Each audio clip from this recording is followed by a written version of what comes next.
Hello, this is Mark D'Amico, Chief Officer of K-12 Curriculum and Leadership for the Greenwich Public Schools. The purpose of this presentation is to provide an overview of our curriculum management plan for 2023 to 2028. The GPS Curriculum Management Plan highlights major focus areas pre-K through 12 for the next 5 years, targeting singular foci annually versus prioritizing all subject areas simultaneously will ensure that each phase of the curriculum cycle is started and completed, pending an approved budget that will support this work. Starting with Phase 1, which is when a program or course curriculum is marked as needed for review. In this phase, the program coordinator conducts an internal audit of the program. He or she will look at performance trends, standards alignment, and whether current primary resources are outdated and in need of change. After this, the cycle continues to Phase 2, where curriculum core materials such as textbooks or primary resources are selected or created depending on the course or program area. This is done in concert with the stakeholders through the collaboration of the Curriculum Advisory Committee. Once selected or created, we move into Phase 3, where teachers implement the curriculum, feedback is gathered, and refinements are made. This is typically the longest phase of any cycle.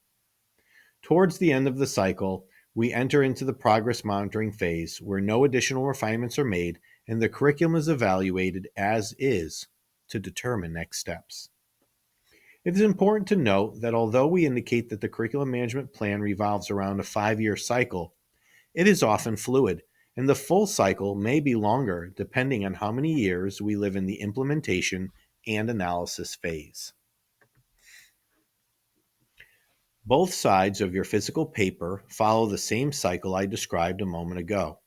On the slide in front of you, you see an enlarged version of the grid's key, which describes the layout in greater details. We have color-coded this to show where each curriculum area or GHS course currently resides within the phases, as well as a plan for continued monitoring and progress over the next 5 years. One word of caution, predicting 5 years out can be just that, our best current thoughts on what may or may not need revising. Further, if budget implications cause us to shift priorities short-term, our long-term plans must also shift. We appreciate the board's full support over the last 3 years to fund the essential curriculum work that we have fully completed. This slide highlights the key areas of work for 2023-24. We are excited for pre-K to launch their initial implementation of creative curriculum. As you can see, we have several key projects at the elementary and high school level this year. This slide highlights the key projects for 2024-25. This slide highlights the key projects for 2025-26. This slide highlights the key work for 2026-27. This slide rounds out the current forecasted work for the 5th year of the management cycle in 2027-28. As I mentioned earlier, at times, cycles will last longer than 5 years, and depending on external factors like budgeting or the state's review of programs, priorities can and will shift. Thank you so much for your time, and the team would be happy to answer any questions you may have at this time.